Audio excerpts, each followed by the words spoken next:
Polymers are the giants of the molecular world. They're long, repeating chains made up of smaller units called monomers, and they form the backbone of both life and modern materials. Natural polymers like DNA, proteins and polysaccharides, cellulose, rubber, and silk have existed for millennia. In the 20th century, we began making synthetic polymers like plastic, nylon, and Teflon, changing the way we live. Most polymers are built from a few familiar elements: carbon, hydrogen, oxygen, nitrogen, and sometimes can contain other non-metal elements like halogens, silicon, phosphorus, or sulfur. Carbon's ability to form 4 covalent bonds makes it perfect for constructing long molecular chains by binding other carbons or oxygens. These atoms form the repeating backbones and side groups that give each polymer its specific properties. Polymers form through polymerization, a process that links monomers into long chains. There are 2 main types: addition polymerization, usually involving free radicals, used, for example, to make polyethylene and polystyrene, where the double bonds of the monomers open up and allow forming other links; and condensation polymerization, where monomers join and release small molecules like water. Polyesters and nylon, for example, polymerize by condensation reaction. Some polymers also form covalent crosslinks between chains, adding stiffness and heat resistance. Not all polymer chains have the same shape. They can be linear, branched, or cross-linked. Linear polymers can pack closely, forming dense, strong materials, like high-density polyethylene. Branched polymers pack less efficiently, leading to more flexible materials, like low-density polyethylene.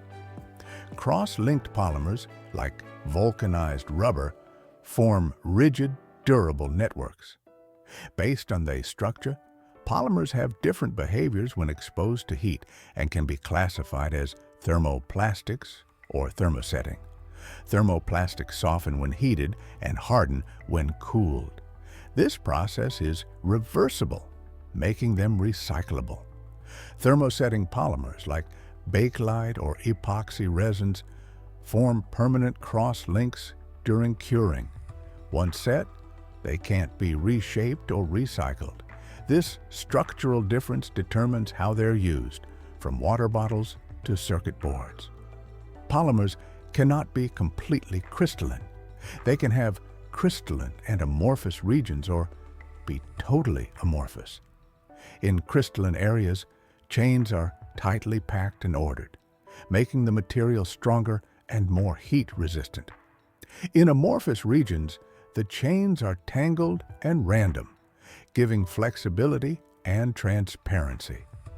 Materials like high-density polyethylene are more crystalline, while polyvinyl chloride or polymethyl methacrylate are mostly amorphous.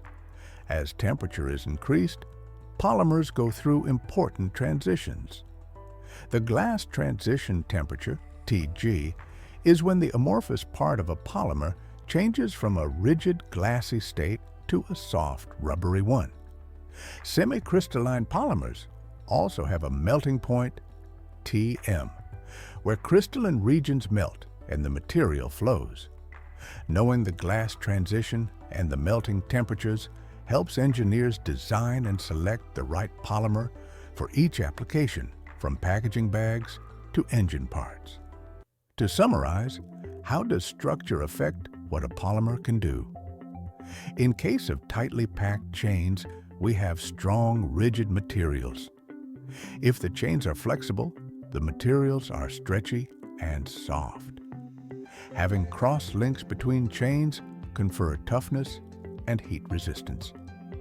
And amorphous or low crystallinity polymers are generally transparent and flexible. By designing polymers at the molecular level, we can create materials for almost any purpose: packaging, medical implants, aerospace composites, even biodegradable plastics.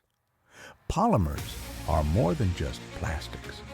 They're the result of careful chemistry, natural or synthetic, linking molecular design to real-world performance.